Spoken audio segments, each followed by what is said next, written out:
ఈరోజు మనం చర్చించుకోబోయే జీవన సమస్య చిన్న పిల్లల్లో ఉబ్బసం వ్యాధి. కొంతమంది పిల్లల్లో మనం చూసినట్లయితే దగ్గు ఆయాసం ఎక్కువగా వచ్చేయడం, ఎక్కువసేపు ఆడుకోలేకపోవడం, ఒక్కొక్కసారి సీరియస్ అయి హాస్పిటల్లో అడ్మిట్ చేయాల్సిన పరిస్థితి రావడం, ఇలాంటివి జరుగుతూ ఉంటుంది. వీటికి కారణం ఏమిటంటారు? కొంతమంది చిన్నపిల్లల్లో చాలా ఫ్రీక్వెంట్గా ఇట్లాంటి లక్షణాలు కనపడుతూ ఉంటాయి అన్నమాట. దీనిలో ముఖ్యంగా చెప్పుకోవాల్సింది ఏంటంటే చిన్నపిల్లల్లో కొంచెం 5-6 సంవత్సరాలు వచ్చే వరకు ఇటువంటి సమస్యలు ఎక్కువగా కనపడటం అనేది కనపడుతుంటుంది మనకి. ఎందుకంటే 2 కారణాలు చెప్పుకోవాలి మనం. మొట్టమొదటిది ఏంటంటే ఆయుర్వేదంలో చెప్పేటప్పుడు ఈ కఫము, పిత్తము, వాతం అని చెప్తూ ఉంటాం కదా. సహజంగానే చిన్నపిల్లల్లో కఫదోషం ఎక్కువగా ఉంటుంది అనమాట. అంటే కొంచెం మధ్య వయసు వచ్చాక పిత్తదోషము, ఓల్డ్ ఏజ్లో వాతదోషం ఎక్కువగా ఉంటుంది. అంటే చిన్నపిల్లల్లో సహజ సిద్ధంగానే కఫ ప్రకృతి ఎక్కువగా ఉంటుంది. దానికి తోడుగా ఎవరికైనా పిల్లలకి వాళ్ళ శరీర ప్రకృతి కూడా కఫ ప్రకృతి అయినట్టయితే కనుక అటువంటి పిల్లల్లో ఇలాగ కొంచెం దగ్గు, ఆయాసం, ఉబ్బసం లాంటివి రావడం అనేది ఎక్కువగా కనపడుతూ ఉంటుంది అనమాట. అది ఒకటి ప్రకృతి విధంగా చెప్పినటువంటిది. ఇంకా ఏంటంటే కొంతమందికి ఎలర్జీలు ఉంటాయి. ఎందుకు ఎలర్జీ ఉందనేది కొంచెం కనిపెట్టుకోవడం కష్టం, కానీ రకరకాల వస్తువులకి, ఆహార పదార్థాలకి వాటికి కొన్ని ఎలర్జీలు ఉండటం వల్ల అటువంటి ఆహార పదార్థం తీసుకున్న వెంటనే కొంచెం బాడీ బాగా రియాక్ట్ అయ్యి వాళ్ళలో కూడా ఇటువంటి దగ్గు, ఆయాసం, ఉబ్బసంగా పరిణమించడం అనేది కనపడుతూ ఉంటుంది. ఇంకా కొంతమంది పిల్లల్లో ఏంటంటే ఈ ఎలర్జీలు, మనం పెట్స్ అంటాం కదా, పెంపుడు జంతువులు ఉంటుంటాయి. ఈ పెంపుడు జంతువుల బొచ్చుకి కొంత ఎలర్జీ ఉంటుంది వీళ్ళకి. అలా ఏంటంటే కొంచెం పిల్లులు కానీ, కుక్కల్ని కానీ ఇంట్లో ఎక్కువగా దగ్గర ఆడించుకుంటూ ఆ వాతావరణంలో ఎక్కువగా ఉన్న పిల్లలు కూడా ఇటువంటి ఎలర్జీ వచ్చేందుకు అవకాశం ఎక్కువగా ఉంటుంది అన్నమాట. వాళ్ళలో కూడా ఈ దగ్గు, ఆయాసం, అది ఉబ్బసంగా మారటం అనేది కనిపిస్తూ ఉంటుంది.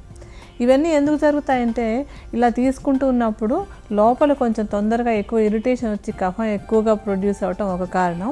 అలాగే లోపల ఏంటంటే ఊపిరితిత్తు లోపల బ్రాంకియోల్స్ అని ఒక సన్నని గొట్టాలు లాంటివి ఉంటూ ఉంటాయి. ఈ ఆయాసం అది ఏంటంటే ఆ గొట్టాలు కొంచెం కుంచుకుపోయి కావాల్సినంత గాలి లోపలికి తీసుకోలేకపోవడం వల్ల ఈ ఆయాసం రావడం అనేది కనపడుతూ ఉంటుంది. కఫం ఎక్కువగా ప్రొడ్యూస్ అవ్వడానికి ఉన్నటువంటి రకరకాల కారణాల్లో ఒకటి ముఖ్యమైనది ఏంటంటే తియ్యటి పదార్థాలు ఎక్కువగా తింటూ ఉండడం అనమాట. అంటే తియ్యటి అంటే ఏంటి, పిల్లలు కొంచెం చాక్లెట్లు, పేస్ట్రీలు, ఈ పాలతో తయారైనటువంటి స్వీట్స్ ఉంటాయి కదా, పాలకోవాలు, కలాకండ లాంటివన్నీ, ఇటువంటి స్వీట్స్ అవి కొంచెం ఎక్కువగా తింటున్నట్టయితే కనుక కఫం ఎక్కువగా ఉత్పత్తి అయ్యి తొందరగా ఇలాంటి పిల్లలకి, అంటే అందరికీ రాదు, ఇలా ఈ టెండెన్సీ ఉన్నటువంటి పిల్లలకి తొందరగా ఆయాసం వచ్చే అవకాశం ఉంటుంది. కనుక పిల్లలు కొంచెం ఆ అలవాటు తగ్గించాలి. కొంచెం ఎక్స్ప్లెయిన్ చేస్తే ఏంటంటే పిల్లలకి, అమ్మ నువ్వు ఇంత కష్టపడుతున్నావు కదా, ఇది దగ్గు ఆయాసంతో వస్తుంది, దీనికేమో ఇది మనకు డాక్టర్ చెప్పారు, నువ్వు కేకులు, చాక్లెట్లు తగ్గించుకుంటే తగ్గుతుంది అని కనుక ఎక్స్ప్లెయిన్ చేస్తే పిల్లలు ఎప్పుడైనా చెప్పామనుకోండి చాలా అర్థం చేసుకుంటారు. వాళ్ళు అర్థం చేసుకుంటే తర్వాత మీరు పెట్టినా సరే వద్దమ్మా నాకు ఆయాసం వస్తుందని మానేస్తారు. అందుకని వాళ్ళకి ఎక్స్ప్లెయిన్ చేసి ఈ తియ్యటి పదార్థాలు తినకుండా కొంచెం దూరంగా ఉంచాలి. అలాగే కొంతమంది పిల్లలకి ఎలర్జీలు ఉంటాయని చెప్పాను కదా, కొంచెం గమనించుకుంటూ ఏ పదార్థం తింటే బాగా ఎలర్జీ వచ్చి ఇలా అవుతుంది అనేది బాగా గమనించాలి. అయితే ఏంటంటే కొంతమంది చీటికి మాటికి ప్రతిదానికి ఇది తింటే వచ్చింది, అది తింటే వచ్చిందని అసలు ఏమి పెట్టడం మానేస్తూ ఉంటారు. అది మళ్ళీ ఆ పిల్లలు ఎదిగే పిల్లలు కదా, వాళ్ళకి కావాల్సిన పోషక పదార్థాలు సరిగా ఉండాలి. కనుక సరిగ్గా గమనించుకొని ఏది తింటే వచ్చిందనేది చూసినట్టయితే ఆ ఆహార పదార్థాన్ని కూడా మానిపించేయటం అనేది కూడా చేయాలన్నమాట. ఆ తర్వాత ఇంకొకటి ఏంటంటే పిల్లలకి కొంచెం ఈ లంగ్ కెపాసిటీ పెరగడానికి కొద్దిగా వ్యాయామాలు, లేదంటే కొంచెం యోగాసనాలు, మరీ చిన్నపిల్లలు కొంచెం ఇబ్బంది, కానీ నేర్పిస్తే చాలా తొందరగా నేర్చుకుంటారు వాళ్ళు.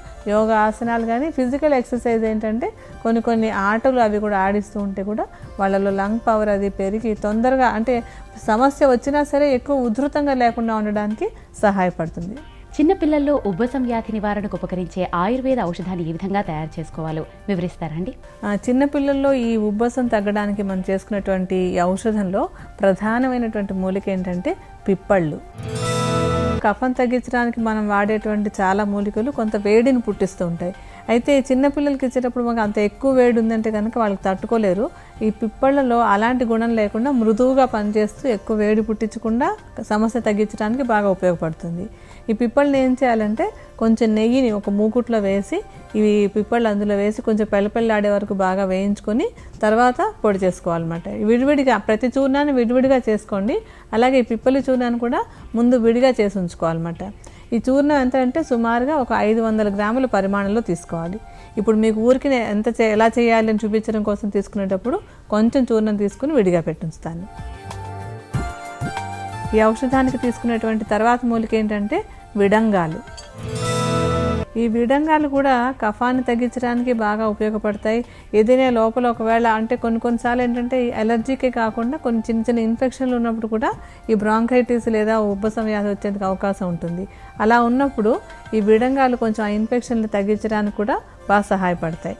ఈ విడంగాలు కూడా కొంచెం వేయించుకున్నట్టే ఏమీ వేయకుండా ఒట్టి మూకుట్లో వేడివేడి మూకుట్లో వేసి కొద్దిగా వేయించేసి పొడి చేసి ఉంచుకోండి. ఈ పొడిని 125 గ్రాముల పరిమాణంలో తీసుకోవాలి. అంటే పిప్పళ్ళు మనం 500 గ్రాములు తీసుకున్నాం, అందులో 4వ వంతు మాత్రమే ఈ విడంగాల చూర్ణాన్ని తీసుకుంటున్నాం. మనం తర్వాత తీసుకోబోయేది ఏంటంటే జీలకర్ర. జీలకర్ర కూడా చక్కగా చలవ చేస్తూ, అంటే చలవ అంటే కఫం పుట్టించడం కాకుండా ఒంటికి ఎక్కువ వేడి రాకుండా ఉండేటట్టుగా చూడటానికి, ఒకవేళ ఏదైనా కొంచెం ఇన్ఫెక్షన్ ఉండి జ్వరాలు లాంటిది ఏదైనా ఉంటే తగ్గించడానికి కూడా ఈ జీలకర్ర బాగా ఉపయోగపడుతుంది. జీలకర్ర చూర్ణాన్ని 50 గ్రాముల పరిమాణంలో తీసుకోవాలి. ఇప్పుడు ఈ ఔషధానికి కొంచెం చూర్ణాన్ని తీసుకుని మిగతా చూర్ణాలు కలుపుతాను. తర్వాత సొంఠి తీసుకుందాం. సొంఠికి జీర్ణశక్తిని పెంచే గుణం కూడా ఉంది కనుక ఇందులో మనం ఇది వాడుకుంటున్నాం అనమాట. అంటే ఏంటంటే కఫం తగ్గుతుంది, జీర్ణశక్తి బాగుంటేనే తీసుకునేటువంటి ఔషధం శరీరానికి వంట పట్టే అవకాశం ఉంటుంది. అందువల్ల కూడా ఈ సొంఠిని వాడుతున్నాం అనమాట. సొంఠిని కూడా కొంచెం నేతిలో వేయించేసుకుని దాన్ని కూడా విడిగా చూర్ణం చేసి ఉంచుకోవాలి. ఈ చూర్ణాన్ని కూడా 50 గ్రాముల పరిమాణంలో తీసుకోండి. ఇప్పుడు మనం కొంచెం ఔషధం చేసుకోవడానికి కాస్తంత చూర్ణాన్ని తీసి ఇందాకటి మిశ్రమంలో కలుపుతాను. తీసుకోవాల్సినటువంటి మరొక మూలిక ఏంటంటే మిరియాలు. మిరియాలను కూడా 50 గ్రాముల పరిమాణంలో చూర్ణం చేసి ఉంచుకోండి. ఈ చూర్ణాన్ని కూడా మిగతా చూర్ణాలతో కలపాలి. ఇప్పుడు కొద్దిపాటి చూర్ణం తీసుకొని ఇందాకటి మిశ్రమంలో కలుపుతాను. ఇప్పుడు మన ఈ ఔషధంలో తీసుకోవాల్సినటువంటి మరొక వస్తువు ఏంటంటే పటిక బెల్లం. పటిక బెల్లం తీపి అయినా కూడా సరే కఫాన్ని తగ్గించేటువంటి గుణం ఈ పటిక బెల్లంలో ఉంటుంది అనమాట. అందువల్ల కూడా ఈ పటిక బెల్లాన్ని మనం వాడుకుంటున్నాం. ఇందాక మనం ఈ పిప్పళ్ళ చూర్ణాన్ని 500 గ్రాముల పరిమాణంలో తీసుకున్నాం. అందులో సగం అంటే 250 గ్రాముల ఈ పటిక బెల్లం చూర్ణాన్ని తీసుకోవాలి. ఇప్పుడు ఈ మిశ్రమంలో కొంచెం పటిక బెల్లం చూర్ణాన్ని కూడా కలుపుతాను. ఇప్పుడు ఈ మిశ్రమాన్ని బాగా కలుపుదాం. ఇందులో ఇప్పుడు మనం తేనెని కలపాలి. ఎంత తేనె తీసుకోవాలంటే ఇందాక 500 గ్రాముల పిప్పళ్ళ చూర్ణాన్ని తీసుకున్నాం కదా, దాంతో సమానంగా అంటే 500 గ్రాముల తేనెని ఇందులో కలపాలి. తేనె కూడా తీసుకున్నాక బాగా కలపాలి వాటిని. ఈ మూలికల చూర్ణాన్ని, పటిక బెల్లాన్ని, తేనెని అన్నింటినీ బాగా కలిపి చక్కగా, అంటే మీకు ఇంట్లో కల్వం ఉందంటే కనుక ఈ మిశ్రమాన్ని ఒకసారి కల్వంలో వేసి బాగా నూరినట్టయితే కనుక ద్రవ్యాలన్నీ కూడా ఒకదానితో ఒకటి బాగా కలుస్తాయి. అలా అవకాశం ఉంటే కనుక అలా నూరండి. ఇలా తయారు చేసుకున్న మిశ్రమాన్ని ఏం చేయాలంటే ఒక గాజు సీసాలో పెట్టుకుని ఒక 15 రోజుల పాటు అలా ఉంచేసేయాలి. అంటే వాడకుండా అలా ఉంచాలన్నమాట. ఉంచినప్పుడు దానిలో జరగాల్సినటువంటి క్రియ బాగా జరిగి ఔషధం వాడుకుందుకు సిద్ధంగా తయారవుతుంది. ఇలా తయారు చేసిన ఔషధాన్ని పిల్లలకి ఏంటంటే ఉబ్బసం వచ్చిన తర్వాత కాకుండా, వస్తున్న పిల్లలు తెలుస్తుంది కదా మనకి మాటికి వస్తుంది అన్నది, ఆ వచ్చిన తర్వాత కాకుండా రావడానికి ముందుగానే కనీసం ఒక 3 నెలల నుంచి 6 నెలల పాటు నిత్యం ఒక 1/2 చెంచాడు ఈ మిశ్రమాన్ని పొద్దున్న, మళ్ళీ 1/2 చెంచాడు మిశ్రమాన్ని సాయంత్రం ఇచ్చి వెంటనే కొంచెం గోరువెచ్చటి నీళ్ళు తాగిస్తూ ఉండాలి. ఇలా కనుక చేసినట్టయితే పిల్లలకి ఇలా మాటిగా ఈ ఉబ్బసం రావడం, తర్వాత వాళ్ళు ఇబ్బంది పడిపోవడం, హాస్పిటల్స్ ఒక్కొక్కసారి ఆక్సిజన్ దాకా కూడా వెళ్లాల్సి వస్తూ ఉంటుంది. అటువంటి పరిస్థితి రాకుండా మీరు తేలిగ్గా నివారించుకోవడానికి అవకాశం ఉంటుంది.